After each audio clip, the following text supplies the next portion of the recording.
God-firmations, is to believe God's thoughts about me. But yeah, I want y'all to kind of see this example.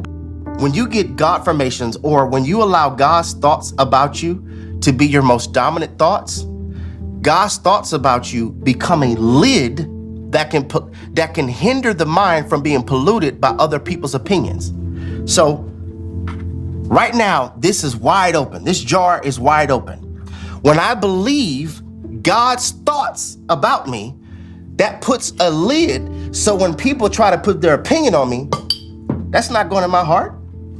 When people try to put their comments about me, that's not getting my soul. I can shake that off. But when you don't believe what God said about you, every thought, every comment, every negative talk, every time somebody says something to you, it constantly gets in your mind. And so now, when it's time to obey God, you're rattled. See, that's how a lot of our mind sounds in the spirit. This is so distracting, isn't it? You can't even really hear what I'm saying, because there's so much going on in your mind. There's so many thoughts going on in your soul, and you can't hear when God is trying to speak clearly to you due to the bell sound of somebody's comment, due to the bell sound of what mama said or what they didn't say. And I'm trying to get us to understand, once we believe God's thoughts, let them talk. It's not getting in. I'm shaking it off. It is the power. Hear me. It is the power of believing whatever God said about me, he was telling the truth. Whatever he said about me, he was telling the truth. Enough with us calling the devil a liar, but then treating God like he is. God-firmations is to believe what God said about me, he was actually telling the truth. Because hear me, family, the tuition of people-pleasing is to bankrupt your joy. You know what you're gonna pay with? Your peace. That was a lot to unpack, but so good, right? Like, so good. Ow! If you guys do not know, that is Pastor Jerry Flowers Jr. I reference him a lot on this channel because his preaching style is just so profound. If you guys are interested in watching the full video, you can go and look at his Therapy Thursday playlist on his official channel, or alongside many other videos. You guys can find it in the supporting information playlist on this channel. Just like you, I am still learning, and that's why I have the supporting informations playlist, so you guys can see these vetted videos that I pull and learn from, but also hear from different voices and perspectives. So shout out to Pastor Jerry Flowers Jr. I appreciate you, and may God continue to bless you and use you, because your impact is, as you would say, so good. This is so good, y'all. He doesn't know about this collab, but low-key, we're collabing for this video, okay? Because I'm taking his teachings and meshing it kind of with what I've learned during this season. His teachings have aided me on this very topic of focusing on how God sees and thinks about me, who God says I am, while trying to block out outside noise and opinions. So peace, love, and zen, everyone. Hope all is well and blessed in your life. I'm excited to get into this video because today we are unlocking a new spiritual character, okay?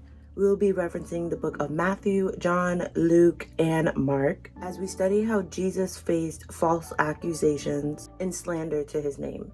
How did he stay in character and remain in power and authority by the Spirit as people ignorantly offended and persecuted him? We can learn a lot from this story, and I pray the Lord gives us the wisdom to apply it to our everyday lives. So let's get into it.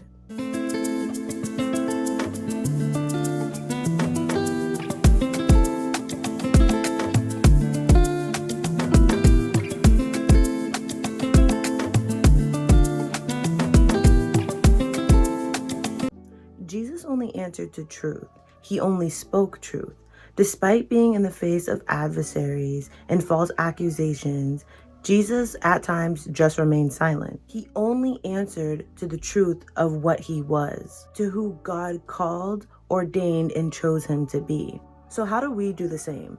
When people refuse to understand us, to love us, tell lies on us, and slander our name, how can we be more like Jesus in those moments? We're about to find out. Okay, like I said before, we're going to be referencing the books of Mark, Luke, John, and Matthew, because even though they're all telling kind of the same story of when Jesus was taken before the Jewish leaders and the governor Pilate, each story adds in a little bit more detail. So I've kind of done my research and studied that and put it all into a brief summary. And so we're just going to dive into this Bible study. Okay, let's get into this recap. So after Jesus was arrested, men led him to the house of Caiaphas, who was a high priest, and there were other teachers of the law and older Jewish leaders there as well. The leading priests and high councils tried to find something against Jesus so they could have a lawful reason to kill him. And they also went as far as to find people to lie on him and basically go before the high council and just like falsely testify that he had done or said something wrong. But all those people's stories was conflicting. So the high council was kind of like, I still don't have a reason to kill this man.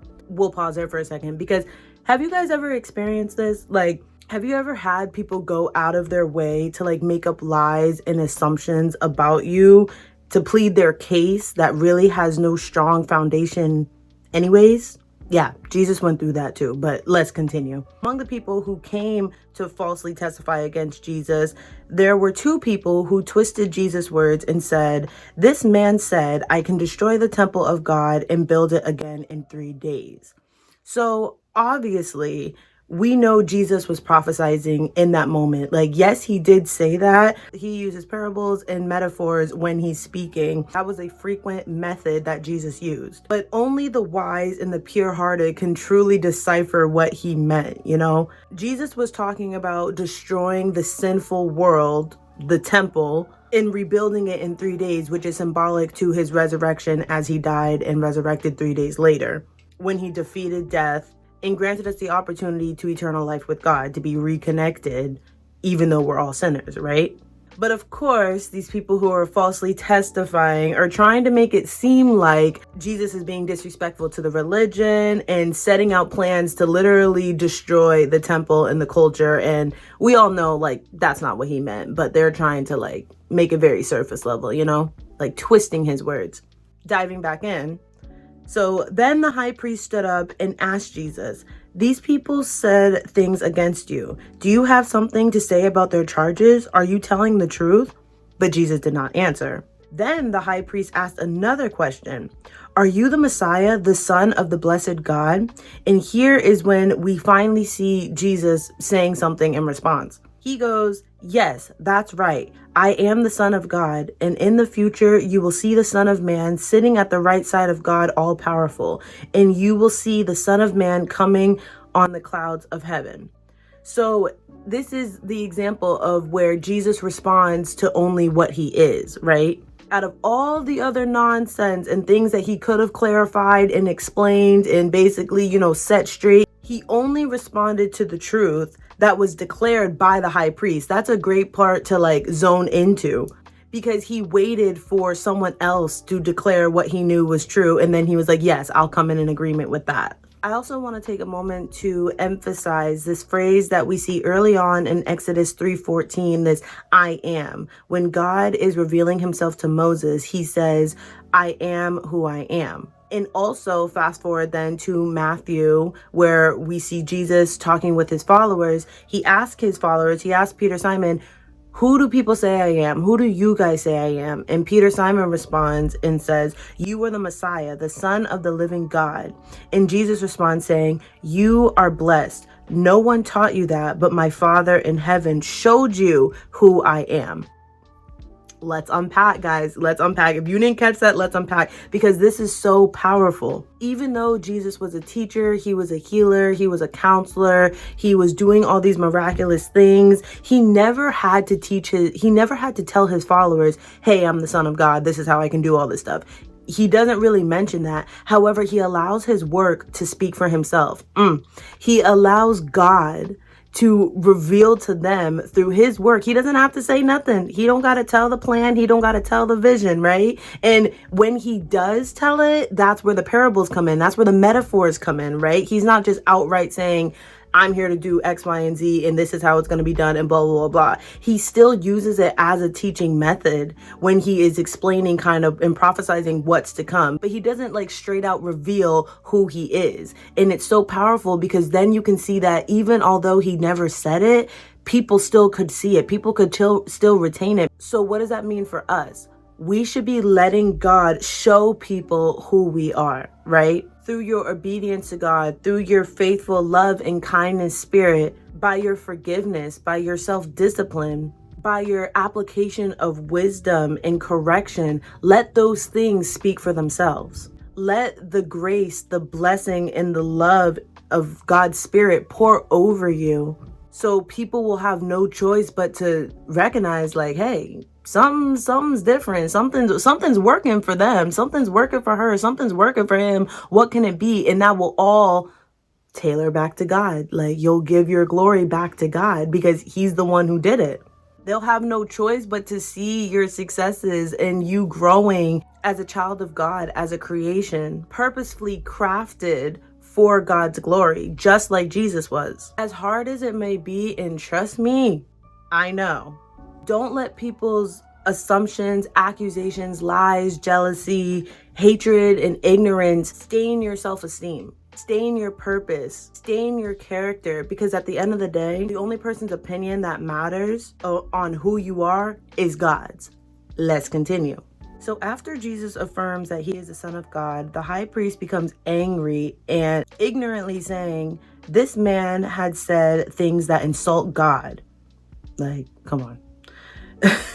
We don't need any more witnesses. From that point on, the Jewish leaders declared Jesus guilty and sentenced him to death. People were there spitting on Jesus and hitting him in his face, completely disrespectful, and all because they could not handle the truth. Their hearts were so cold and stubborn to what they knew to only be the truth that they were blinded by the prophecy that they had been studying since childhood and was literally standing right in front of them. Like, they could not connect the dots because they were so stuck in what they thought things were supposed to look like and what was supposed to happen. And quite frankly, my opinion is they just weren't ready for change. They just did not want things to change. They couldn't accept that this was actually the Messiah, because that means that the power and the popularity and the authority that they had already kind of self-made and gave themselves would be diminished, because now they would have to answer to someone else who kind of just rolled in from Nazareth and now has all these popularities and all these followers, and they're kind of like, whoa, like, that's our role here. Who are you? Like, that's basically it in a nutshell. The power that Jesus had in his different teaching methods, people were naturally gravitating to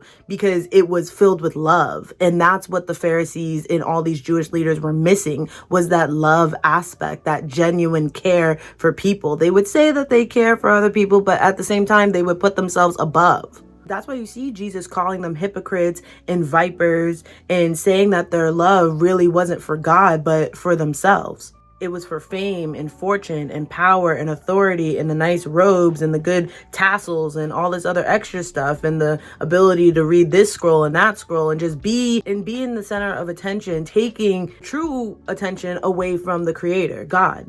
So when Jesus is brought before Governor Pilate and Herod, they both say they cannot find any valid charges against him.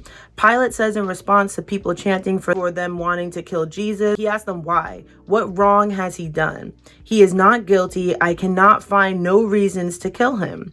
And he even asked Jesus, are you the King of Jews? And Jesus responds, you are right to say that I am a king. I am a king. I was born for this, to tell people about the truth. That is why I came into the world, and everyone who belongs to the truth listens to me.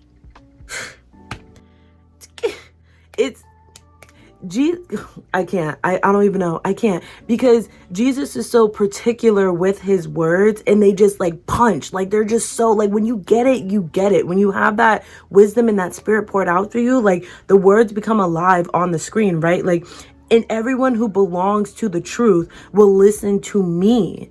Like, that in itself is just, that is instruction in itself. If we're trying to seek the truth, which, again, shout out, this is a truth seeking channel, we're going to listen to Jesus. We're going to try to follow his example, right? the Jewish leaders and the people were against that. They didn't want to follow and have nothing to do with him, so much that they were trying to kill him. So that speaks volumes in itself, that they didn't want the truth. They can't handle the truth, and the truth does not belong in them. I wanted to highlight these two encounters because it shows how confident Jesus was as he went against the naysayers and those that were against him. He did not waver from his mission and his purpose. Despite him proclaiming the truth, showing miraculous signs over and over again, people still doubted him, ultimately leading to his crucifixion, but also fulfilling prophecy as he rose again 3 days later, defeating death. People even saw Jesus after his resurrection. But of course, we still have people today and even back then that don't really believe it was him. And that's okay. They didn't even believe him when he was right in front of them before his death. So, I mean, it makes sense. Like, if you just don't believe, you just don't believe. And that's a choice. But that does not change the essence and the actual truth of who Jesus is, who he was called and chosen to be by God. So let's unpack all of this and discuss ways on how we can follow Jesus' example on standing firm and confident in who God says we are and has called us to be. If you notice in my social media bios, I have that sentence that says, "By the grace of God, I am." And that's not saying I am God, but giving credit to my creator. And I affirm who he says I am. If God said to Moses, "I am who I am," we can take that phrase and apply it to have alignment with God. So when we say things like, "I'm stupid, I'm lazy, I'm depressed, I'm broke, I'm unworthy," anything negative that your mind might try to spiral you into, or the enemy might try to trap you and feed you lies about, whether that's through other people or repeated sin cycles, it's almost tarnishing and saying that God is lazy, God is broke, God is unworthy, because we are his creation.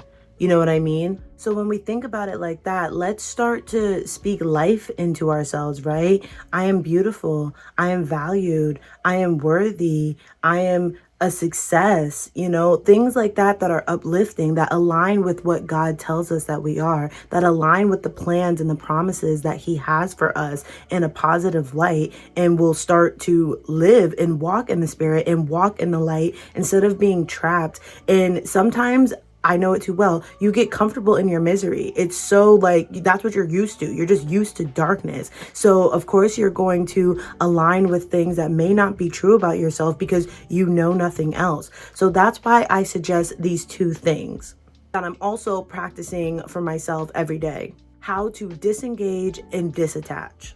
How do we do that? First, let's start with protecting our heart, our spirit, and our peace. We have to set healthy boundaries. Okay, how do you do that? By knowing who's for you, by discerning how much access someone has to your mind, body, spirit, and time. And here is where I'm going to collab with Mr. Pastor Jerry Flowers here, because he puts this great chart in place that really helps us decipher what type of people in our life go where, so we aren't draining or giving our energy to the wrong type of people, but also knowing how to interact and discern with these certain people. So let's unpack this chart real quick. Okay, so he has projects, parasites, pawns, and partners. So a project is someone who is just simply there for help. It may not be someone that you need to gravitate or spend all your time with. Like, they're there for a season, a reason, a purpose, right? And then you have your parasites. Their survival is tied to draining you.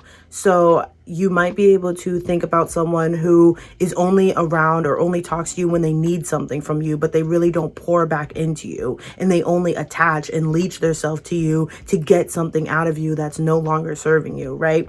Then you have your pawns, people who are sent from the enemy to disturb your inner me. Who are the people who are testing your patience? You're trying to work on your anger, but there's this one person who keeps poking the bear and keeps just making you kind of go back to the things that you've been trying to progress forward in? Who's someone who just knows how to irritate you? Who's someone who can get you to procrastinate, who can get you to be doubtful, who only talks negative when they're around you, right? Who is affecting your progression, the things that you are trying to change, the things that you are actually working diligently with God when you're alone, and the things that you're praying for? Who is popping up into your life and kind of disturbing that, right? And then you have your partners, people who are constantly evolving you. As you come to faith, you start to realize that your circle kind of gets a little bit smaller as you start to have more valued people, right? Like you start to understand your partners in things. These are the people who you are going to be vulnerable with to the fullest extent, right? You can trust them. You can let them know kind of how you're feeling and your plans, and seek them for advice, and trust that they're there to evolve you, not to just tear you down, not to just take things away from you. Like, they actually want to help you. These are the people who are going to correct you. These are the people who are going to say things that you may not want to hear, but are completely necessary, and it's all for your good, not necessarily for them, not for any other sacred agenda. These are the people that actually have genuine love for you and are willing to do the walk with you. And you can see that within themselves too. It's not just about evolving you and making sure keeping you on the right track, but you can also see that they're taking accountability for themselves, doing the same work alongside you, right? So I want you guys in the season to start practicing that. Start, sitting back and observing those type of people, and then put them in that category accordingly. This isn't just saying cut everybody off and isolate and you have nobody. Like, no, really take the time to study characters and to align it with what God's word is. He will reveal to you who's your project versus your partner, who's your pawn versus your parasite, right? And sometimes you kind of already know. Maybe it's already been in your spirit. As you're watching this video, you're like, yep, I know who those people are. Or I'm not really sure. Let me take it back to God, right? So this is your time to kind of discern it, because it's so important. And Jesus did the same. We see it all throughout the Bible. Like, Jerry Flowers made a good point where he was like, yes, he had 12 disciples. Not every single disciple went with him on specific missions. He had specific people that he prayed with. He had specific people that he took up to the mountain and revealed certain things about himself to, right? And then he had other people that were when he delegated work to. Like, he knew everybody's purpose, right? He wasn't going to take Judas to a place where he didn't need to be, because he knew Judas's role. I watched another sermon recently that was saying that we could probably put Judas in the parasite category, right? And that doesn't necessarily mean he needed to cut off Judas because he knew what he was going to do, right? He still needed Judas to fulfill the prophecy. Judas still had a role, even though we're all kind of side-eyeing Judas like you betrayed Jesus. He still had an important role in that. So it all needed to kind of come into fruition with Judas's participation, even though it wasn't that good. So even though you might have parasites in your life, there might still be lessons. There might be still reasons. This isn't to say, okay, give them your whole energy like you would a partner, but take the lesson that's from that and apply it to your continued walk with God. There's always going to be a lesson in every single one of these categories, right? They're all going to tie into your character development, right? Same thing with pawns. Like, pawns are here to disturb you, but they also might be here to test your progress. How do you react when something that you've been working so hard for comes up again? If you know you've been working on anger, if you know you've been working on lust or whatever, or pride, or whatever the case may be, and something comes up, a pawn comes up, how are you going to handle it? Are you going to handle it the same way that you did in the past? Or are you going to apply what you've learned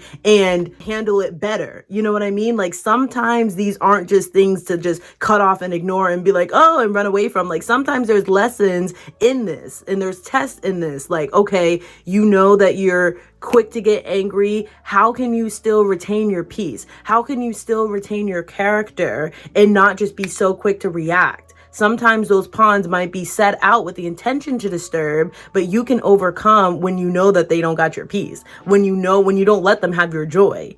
Okay, they might try to disturb you, but it's gonna fail. Like, it's a choice. That's why I put that video in the beginning as an introduction, because Jerry Flowers is talking about God affirmations, right? What does God say about you? What does he think about you? You got to learn to embrace that. So when we study God's words to learn how God sees us and thinks about us, we know without a doubt what he thinks about us when we are faced with lies, when we are faced with those pawns and those parasites trying to disturb us. When people try to come for our character without even knowing us, will we be so filled with God's love and his truth and his words that won't even enter our jar, right? That won't even come into our heart. We won't even give it a second thought because we're so concrete on what God says about us. Yes, we're human. It can hurt. It can irritate. It can annoy. It can frustrate. I get it, right? But we have a choice and we're only in control of us. So my goal right now is just to focus on Jesus. Look at Jesus. How did he handle this? Because he went through it too. So it is possible for me to come out of it, right? So forget being in your bag. Let's be in our jar, right? With God as the secure lid of truth, right? To block out all of that outside noise, right? I'm not going to be in my bag no more. I'm going to be in my jar with God. And another thing that's going to be inevitable when we are going through this process of disattaching, right? Forgiveness. I know no one wants to talk about it. I know it's very hard to do, but even in Jesus's last breath on the cross, he's saying, forgive them, Father, for they know not what they do. The magnitude. But again, Jesus isn't our example, right? We're trying to be like Jesus. So we got to try, right? And if we're choosing to follow Jesus, we got to see it through. Not just to the point where our ego and our flesh are satisfied, right? And I think that's where a lot of people start to stumble is they're like, oh, like now it's really getting to the nitty gritty. Now I really got to put in the work. Things that are so foreign to me that I did not know how to do and I was ignoring before, like now I'm faced with it. And if I'm going to try to follow Jesus, I got to see it through, okay? All of the things that I might be trying to avoid and skip over, I got to see it through. Gaining strength in who we are will also require forgiveness at some point. And again, I know it's tough, but forgiveness is so layered, right? Most of the time, it's not going to be a one-time thing, like you say it and then it just happens and everything in your body changes and you forgive that person, right? Especially when we all know we can't forget or we won't forget. So forgiveness is going to be a repeated practice. Though we aren't Jesus, but we're training like him, right? So it's okay if our forgiveness process is layered, but we want to make sure that it doesn't fall by the wayside, right? We don't want to just not take accountability and be like, okay, yeah, and get so stuck in the, yeah, it's layered. It's give it time, that we really aren't diligently working at this, right? Because Jesus even said that if you forgive a little, you will only be forgiven a little. If you forgive a lot, like it kind of measures by what you do here on earth, right? I'll give you Bible. Shout out Jerry Flowers. When you promise forgiveness here on earth, that forgiveness will be God's forgiveness. So we want the fullness of God. And so that just tells us that, if we want to be forgiven for our sins, right, we have to do the same thing for others. Okay. And it can't just be, it has to be genuine. God's going to know your heart. It's going to have to be pure. So I rather take the time and do the layered process of forgiveness, right? So I can actually let go of that seed in my heart and truly, genuinely say, okay, yes, I have forgiven this person. And so take your time and walk with God and study how to kind of do those steps, right? Because we want the fullness of God. So we have to be able to surrender ourselves sometimes in that season. And it's hard and it's difficult, but it is possible and it will come. Okay. It will come. So what are our next steps? Our next steps are to embrace how God sees us, right? Study and learn and go through the scriptures, Google Bible scriptures on what God says about us, right? And take that with you every day. I want you guys to start looking into your God-firmations, right? Take some quiet time and get a notepad and just write the first things that come to mind, right? That align with what God is saying to you. I am special. I am a friend. I am a daughter. I am a son. I am loving. I am funny. I am an engineer. I am this. I am that, right? Like, allow him to pour into you in that moment. And when things come in that are trying to interject, that don't align with God, with what God's saying and are negative, return to gratitude, right? Redirect it, shut it out immediately. Don't even zone into that. Don't even write it down on the paper. Don't give any energy to that. Skip it out and continue. Oh, God, let's continue. blah, blah, blah, blah, right? Filter out those negative things that try to interject. Don't give any more energy towards it. And I know if it's your first time, it may be uncomfortable because, like I said, sometimes we're so used to being stuck in our misery or in that darkness. So hearing positive things about ourselves seems foreign. It seems like hard to believe, right? Hearing comfort, having peace, and thinking about ourselves in a positive light seems foreign, but all those things will change. And as we know, change can be scary, but it is necessary. That's what Jesus came to do. He came to shake things up. He came to change things around, right? And I know some people don't want to accept that, but regardless, it's happening. Even though Jesus came to change things up, he himself is the same yesterday, today, and forevermore. So don't attach to opinions of you that are going to waver regardless. Like, we see that as a trend that happens just in social media and yourself. Like, people are for one person one day and then they're against them the next day, or they like this one day and they like it the next day. Like, it's not reliable. But Jesus' love for you is reliable. It's not going to change. It's not going to waver, right? So why not focus on someone who is going to be consistent? We can't focus on humans here because we're not consistent. You'll only be stressing yourself out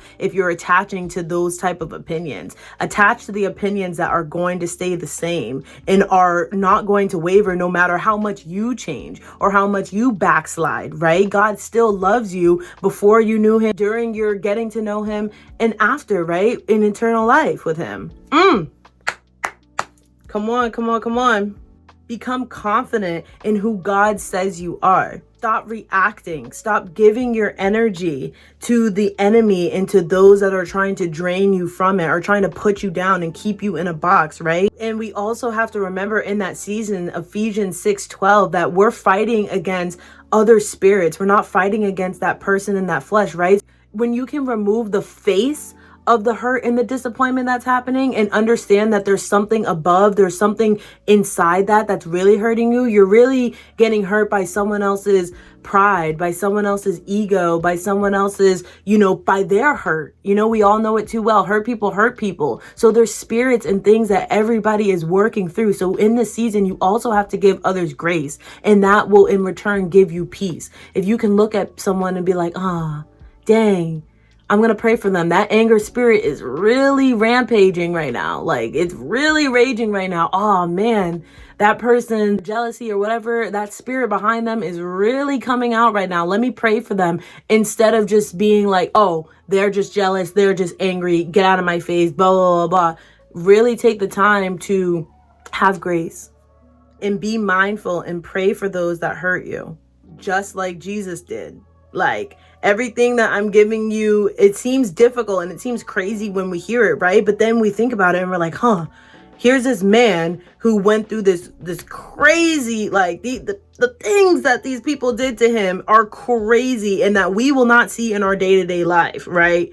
Like, we will maybe not go to the same magnitude of what Jesus went through, but it may feel that way, right? And Jesus still was able to overcome. He was still able to show love. So if he can do it, hey, we can pick up our cross. It's hard, but it's not for them. It's for you. And we all got work to do, so let's get to work. Lock in and focus on how God sees you. Focus on y'all's relationship, and let's get this work done, for real. Don't worry about the next person because God sees, hears, and knows everything. Trust it will be handled. Trust it will be sorted, and it's probably not going to be in the time that you want it, okay? You got to get used to trusting God's timing. You want things handled and sorted now, tomorrow, or next week. May not come out like that, okay? It may not work like that, disclaimer. But it does not mean that it's not working for a better solution, a better process, a better plan for you, right? God has it all under control in that sense, and you may not understand, but lean not on your own understanding, right? Your job is just to stay aligned with God and focus on that path and that walk with Jesus, right? So with that being said, drop a plant in the comment section for growth. That's what we do on this channel. Togetherness, growth, you already know. Make sure that you like, comment, and subscribe. Share this over to someone that it resonated with you and that you may think that they might get a little bit of encouragement from this. I love you all. And as always, I'm so proud of you. Peace, love, and zen. I'm out.